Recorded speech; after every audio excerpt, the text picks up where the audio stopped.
Okay, Emmy, welcome to the summit. To get started, could you just tell us a bit more about your background and the work that you do? Okay, well, I don't know how far back you want me to go, Niall, but that's a long way. So I was born in 1951 in the Netherlands, and of course, that was very shortly after the end of the Second World War. So I got raised really in a country that had been destroyed and devastated by that war, and parents who had been very much traumatized by it, with horrible things happening to several family members and things like that. So I grew up with a huge awareness of the impact of war and conflict in human relationships. And from very early on, I became, well, really for my survival, I became interested in how a human being could make sense of these sorts of things and how we could rescue ourselves from going under, as it were. So I discovered very early on books, really. I used to ride on my bike to the library and get 7 books out every week. We were allowed 2 novels and 5 non-fiction books. So obviously I got very used to reading non-fiction and puzzling out, what was most useful in that respect. So, and my parents were very intelligent people who were very happy to talk about things too. So I learned that it was important to make sense of your world when you were in difficulties and under pressure, and also how you could begin to make sense of what was going on inside of you and in between yourself and other people. So all of that, by the time I went to secondary school, was very, very developed in me. And then, it went really into overdrive, because then I started reading, studying various languages and reading things like Shakespeare and Goethe and Voltaire and people like that. But also in my Greek and Latin classes, I was reading people like Virgil and Homer. But the one that particularly got to me was reading Plato, because I really took to this philosophical approach to life, and particularly to the dialogic approach, where people talk with each other to try and work out what the truth of the matter is about something, rather than to just go with your own impressions, to work it out in dialogue with other people. So that really became the pursuit of my life. I went to the south of France, to Montpellier, to study philosophy, and I did a master's degree in philosophy. And with that, I started working in psychiatry as a psychotherapist. I had studied psychoanalysis and I had had some psychoanalytic therapy myself at that time. But I became aware, obviously, that that wasn't enough. And so I went back to university, although I continued to work in psychiatric hospitals, and did a further first degree in psychology and then my clinical psychology training. And then, having worked for quite a while in psychiatry, I then came over to the United Kingdom in 1977 to work in therapeutic communities with what was called the anti-psychiatrists. And from there on, I really began to realize that I couldn't follow other people anymore. I had to start working out how to bring together my philosophical understanding of the world, my personal understanding of the world, and the psychological ideas and the psychotherapeutic ideas that I had acquired. So from there on, I began to write and I began to teach, and I started working with a university called Antioch University, which was an American university, which allowed me to really use my own ideas to create a master's program, which I then moved to Regent's College, where I created an entire psychology department with lots of different courses. And that became very highly successful. By this time, I had become part of UKCP and, you know, the meetings there. And I became the first chair of that organization. So somehow, suddenly, I found myself kind of in the middle of what you would call the establishment, having up to then really kind of invented myself and created everything I was doing. Suddenly I had to take account of the other side of that equation. You know, how do you fit in to what other people expect of you and to what other people have been used to doing? So that tension between being creative about how to work with people and how to understand yourself and life on the one hand, and taking from the world and taking account of the world as it is on the other hand, has always been very much a part of what I have done. So I hope this is enough for the moment. Ask me any more questions about it if you like. Fantastic. It sounds like quite a journey you've been on, but Emmy, it Yeah. seems like you have reinvented yourself over and over again in life. You know, you Mhm. started as a philosopher, and then I think you were a Lacanian psychotherapist for a Yes, while, that's how I was trained. Yes. and then clinical psychologist, and then you started your master's program at Regents, and then you started your own university, and now you're the principal of the New School of Psychotherapy and Counselling. So Mhm. you are someone who has continuously and proactively made changes all throughout your life. And Mhm. is there anything that helps you when you're going through these challenging times of change that you sort of turn to, or that you use as sort of helpful resources during those times? Yes, let me first say that I have never sought out these changes.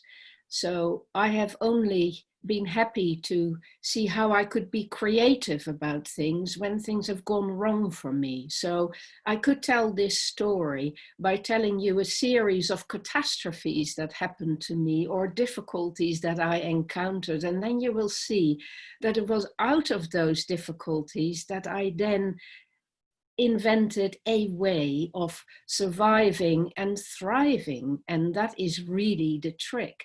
Life is about changes, and those changes are very often violent changes. They are changes that you weren't expecting, or that you weren't bargaining for, or that you actually didn't want at all. But there are also changes, of course, that are predictable. Like, you know, you do eventually grow up and then you have to strike out into the world and create your own life. And, you know, you do tend to fall in love. So you become at the mercy of the other person's affection and, you know, that relationship. So all of these things, normal changes, engage you with the world, and then the world pays you back by throwing surprising kind of um, challenges at you, and you've got to find a way to deal with them. And I think at first, certainly if I speak about myself, at first you try to avoid those changes. You try to keep things stable, and you try to keep your head down and not, you know, make things too difficult, because you know how difficult it is to stay in balance. And the harder life gets, the harder it becomes to keep that balance. But then after a while, you realize, rather like learning to ride a bike, that actually, if you go a bit faster and you have a sense of where you're going, then you can keep that bike much more easily in balance than if you try to control it and you try to go slow. So, but once you discover that going with the flow of life and going with the changes works well, as long as you have a clear idea of where you're going and you are willing to go with that and just, you know, allow your energy to move you forward. So So, it seems like it's extremely important to have a clear vision of where you want to get to, and that allows you to navigate these tricky times.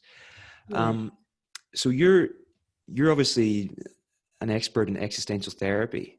So I'd love to ask you, what are the main differences between existential therapy and other approaches to psychotherapy, would you say? Yes. Well, existential therapy is based in philosophy. It's based in understanding life from a philosophical perspective. And so existential therapists are trained by reading philosophy as well as psychology. So that is one big difference. And the other big difference is that then when you work with your clients, you take account not just of their intrapsychic experience, but of their connectivity to the world at all these different levels. So you see the person not as a separate entity that you need to deal with, you know, just in terms of their past or their cognitive interpretations of the world, but that you need to understand in terms of how they are kind of the focal point for everything that has happened to them in the past, that's happening to them now, that they see in the future, but also in terms of how they relate to everything that is in the world and that they are connected to in some ways. So it's very complex. It's a situational approach that takes account of, ups and downs and conflicts and paradoxes and dilemmas, because everything in life tends to come in tensions and opposites and polarities. So it is about all of that. It is about seeing the person's life as a dynamic thing. It's about ontodynamics rather than psychodynamics. And what that means is that you're with the person exploring alongside them what it is that really is of importance to them, what it is that matters to them, and what it is that is most problematic to them, and what it is that would be most of a relief to them, that would give them most of the ability they have to flourish and to come into their own and to start befriending themselves and start to appreciate their lives more. That's super interesting. It seems, Emmy, as well, that your approach, it looks at life, or it looks at a person's life in multiple layers. Like, that seems to be very important, you know. And you've developed something called the 4 worlds model. Yeah.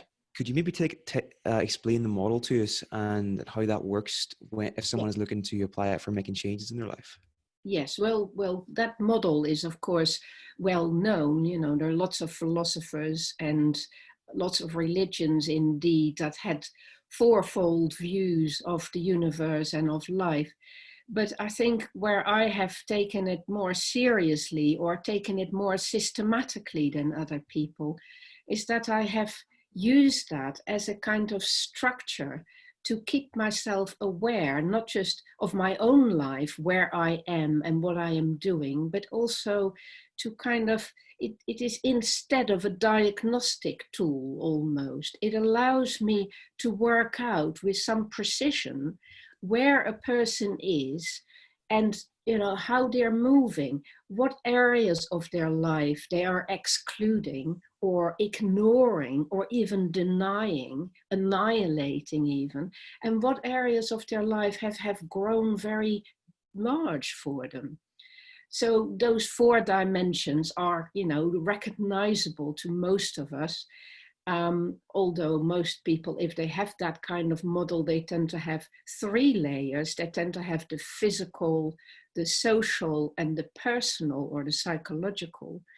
But I think where it came to life is when I allowed there to be the spiritual dimension as well.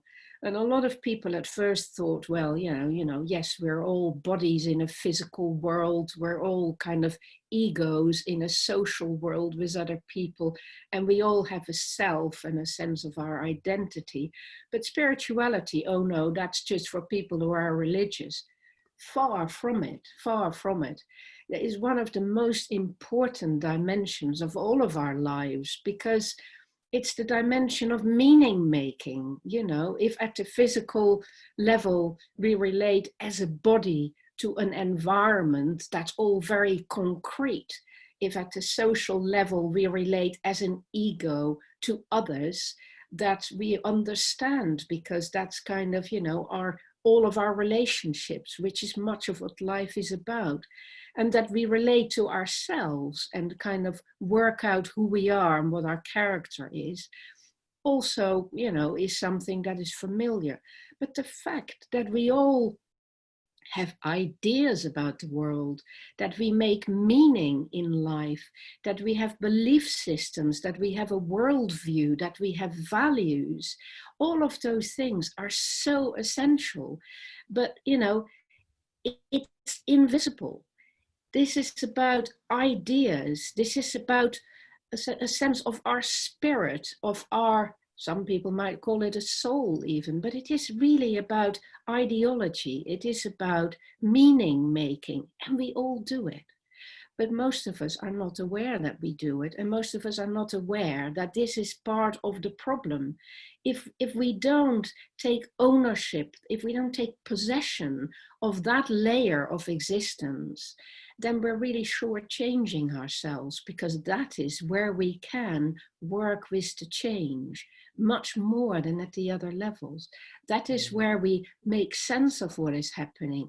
That is where we understand why we have problems with our bodies or with other people or with our self-esteem. Without that meaning making, we are really not very much at all. That makes a lot of sense. And from watching your talks online and everything, Emmy, it seems like you are very good at keeping the big picture in mind and acknowledging our place in the cosmos, like what a tiny speck we actually are, but at the same time, the significance of it, how short life is. Like, this seems to be something that you are very good at keeping in mind. And what I'd like to ask is, do you have any like kind of habits or any kind of routines or anything that helps you to keep that fresh perspective as you move through the world? Yes, of course. And of course, I forget about that like everybody else does. So I got lots of routines, and I know that when I stick to those and I am faithful to, what life demands of me, as it were, then I do well. And when I start to get rushed and I start to take shortcuts and I start to not do these things one by one, then things go wrong. And there's so many of these things, Look behind me, my house is full of books, but much of the time I take them for granted as a backdrop. But every day that I don't just read one book, but, look through the books that matter and look for particular things in them and refresh my ideas, I find my brain gets stimulated in a fresh way, and I approach the world in a different way. It's like remembering the things we keep forgetting. And we decide what we're going to remember. We decide what we're going to reactivate and what we're going to let go. So that's just one example. But of course, it's at all those 4 layers. So, every morning I spend about 40 minutes preparing for the day. I have my yoga routines and Pilates routines. I'm very careful about what I eat and how I eat it. I spend time discovering about the news, and I do that in an active way. So I filter the news in order to pass it on in social media and make something out of it that gives me a feeling that I have a hold of how the world is changing and what is happening in the world. And I don't feel like it's coming at me. I take ownership of it. One particular angle. I'm not saying that is how it is, but it is how I filter the world and enter back into that day, both through physically re-entering into a body that is fit. I feed it well, I drink good things, I eat good things, I exercise, I go for a walk every day or a bike ride. I make sure that my body stays alive and flexible. I make sure that I'm on good terms with other people. So of course, in my job, I relate to lots of colleagues every day to my husband, to my children, my grandchildren. There are lots of people in my life. And there's nothing easier than falling out with people, you know. So there's always some fallings out somewhere, or some feeling of that wasn't quite right, or, you know, there's something that stays in my mind, or that, you know, sits heavy on my chest. There's something, what was it? What happened? What did I do? What did they do? And to clarify that and take it seriously, and to go back to that person and say, I think we need to have a little chat. Not in some sort of angry way or a reproachful way, or taking revenge or anything, but in a clarifying way, seeing what have we done and what do we need to do in order to get back together in the proper way. And the same is true with yourself. You know, you got to constantly feel where you are and be aware of it, and use the sensations in your body and take them seriously. You know, if I feel a pain in my abdomen, I know what I've done. I'm wearing something that's too tight. So I need to wear something that doesn't do that. If I have a headache, it's probably because I've been on the internet too long, or I need to put my glasses on, or I need to go for a walk. I pay attention to what I feel and I act on it. And there's so many ways in which you can learn to do that, so that you reactivate your vitality, your interactions, your being clear with yourself, and your awareness of how you're making sense of things. So when you start to feel that, you know, things start to feel a bit down, a bit heavy, a bit wrong, you know, you immediately think, well, where does it come from? It always comes from somewhere, you know. If you start to feel depressed or anxious, it tells you something about something that's going on, and you need to take it seriously. And when you do, it seems like, you know, you spend a lot of time on that, but actually you save yourself an enormous amount of time, because what you're doing is that you get ahead of things. Instead of being behind on all these things happening to you passively, you become actively engaged with your life, and you start to feel that it's like surfing on a wave. You know, the wave may be quite dangerous and quite big, but you're enjoying it because you're aware of all these forces that you're having to work with, and you know that you can. Because after a while, you learn how much human beings are capable of, and it starts to become fun. The challenge is not scary any longer. It's pleasant, it's enjoyable, it's something you want to be doing. You look forward to it. Fantastic, fantastic. So I'd love to talk now, Emmy, about existential views on anxiety. Okay, now I've heard in one of your talks with us, you mentioned that you were really shy when you were younger. When you were a teenager, you were really shy, and then when I see you on stage, you're giving these talks, you're completely relaxed, you're confident, you're having fun, you know, and it's just it's I'm curious to know how someone goes from being really, really shy and introverted to the person you are today, and maybe the role that anxiety plays in that, you know? Yeah, very, very true. Well, I'm still shy in many ways, but I'm at ease with myself. I think that's the secret, really. There came a point in my life, oh, I remember when it was, when I was about 11 or 12, one day my mother said to me, oh, we lived in these apartment blocks that were overlooked by other apartment blocks. And my mother was always talking, you know, this is the 50s or early 60s by now. And my mother was always talking with the other women who were all at home, you know, housewives. And my mother one day said to me, oh, Mrs. So-and-so told me, you're such a cheerful girl, but you're always bent over as if you're, you know, afraid of the world, or as if the world is weighing heavy on your shoulders. And I was so shocked that people would see me like that. And I very deliberately taught myself to pull back, to walk straight, and to enter into the world in a different way. And then I started to realize that there were lots of things that were holding me back in that, you know, like you know, as you probably have noticed, I have very sticky out teeth. I have an overbite. And people used to tease me about that and make fun of me about that. I always had a lot of freckles. And in the 50s, that was a sin. So people used to tell me, you know, how bad that was to have sticky out teeth and freckles. And I realized that I had allowed that view of the world from other people on me to oppress me and to press me down and to feel like I had to hide myself. And I realized that was completely insane. And I decided once and for all that this is how I was, and I wasn't going to try and fit in. I was going to be just how I was.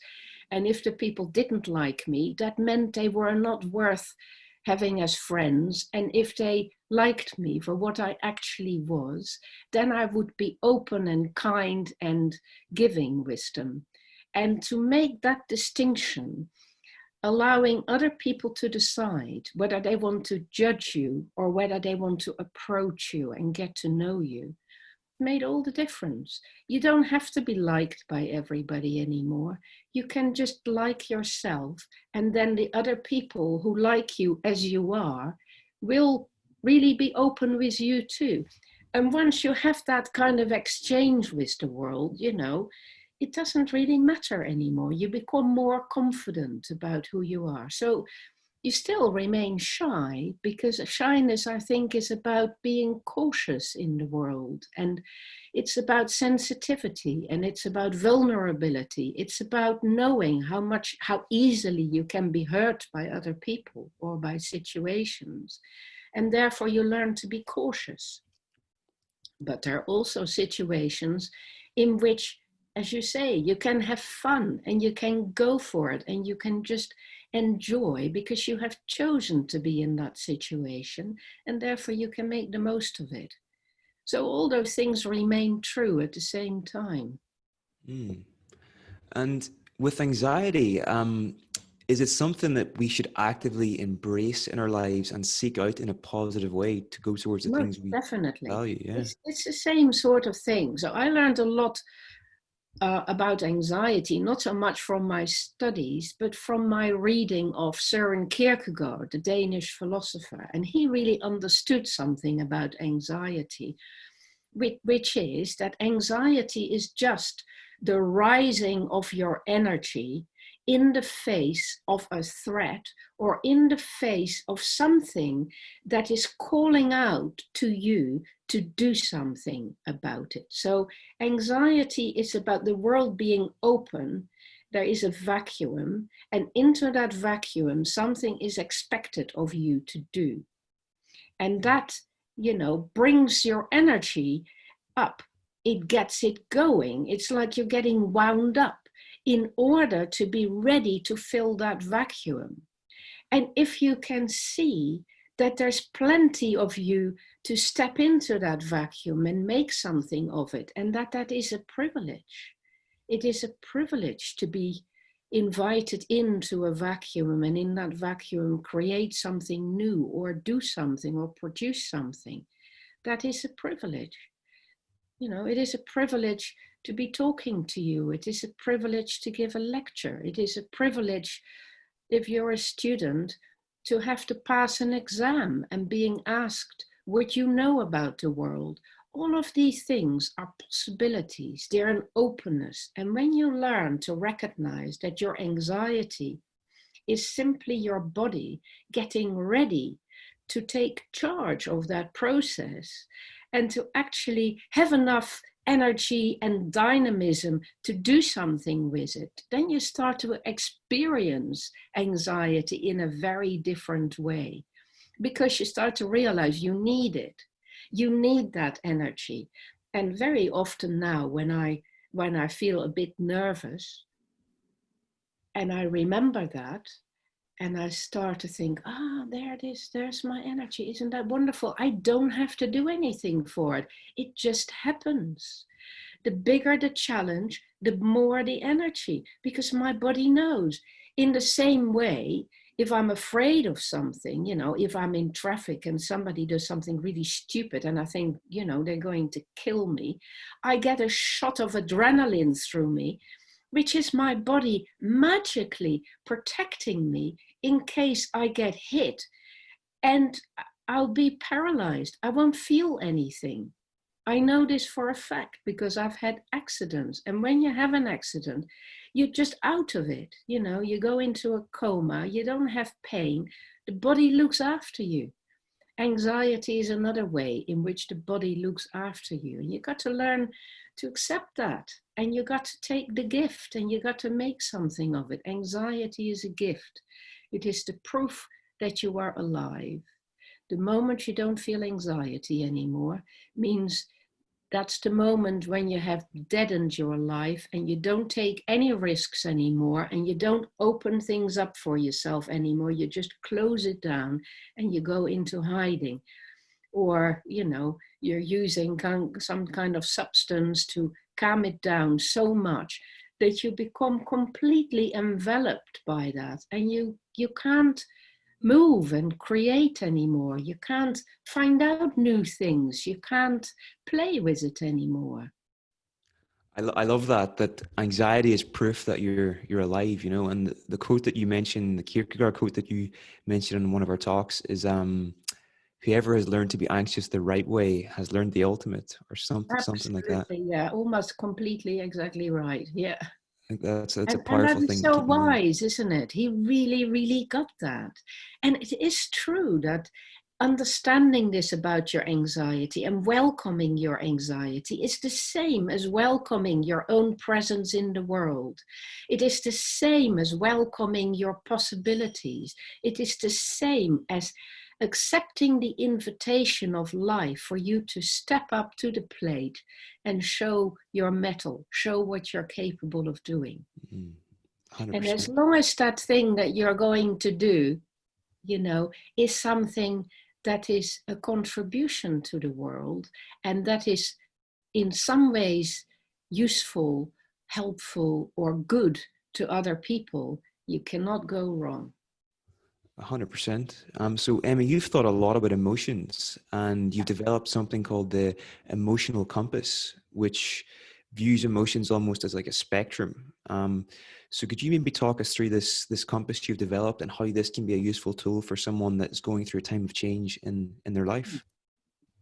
Well, this really came out of trying to understand the two basic opposites of anxiety, which is when you go up towards something, getting ready for an activity, and depression, which is coming down from activity to a state of rest, of giving up.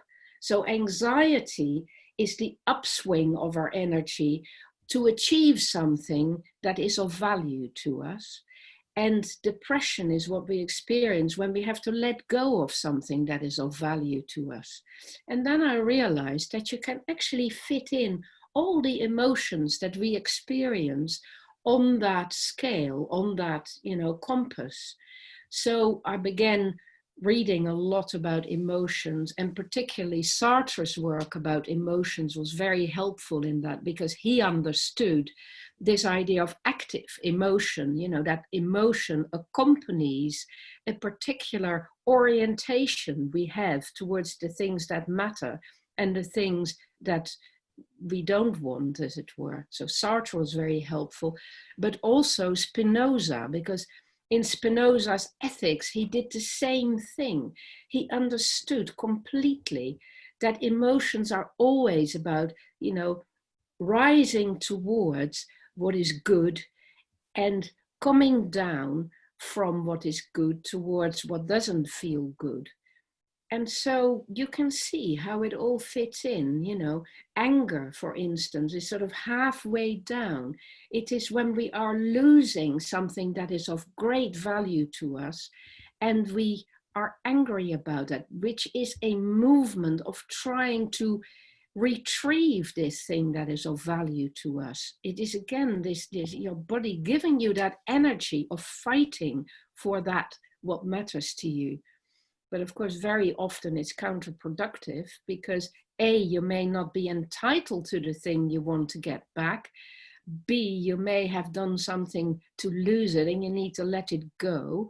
C, actually, this may be a time of transformation where you need to let go of what values in one way in order to get back into your anxiety and retrieve it in a transformed way, because that's how life often works. So it's not that getting what you want is good and losing what you think you want is bad.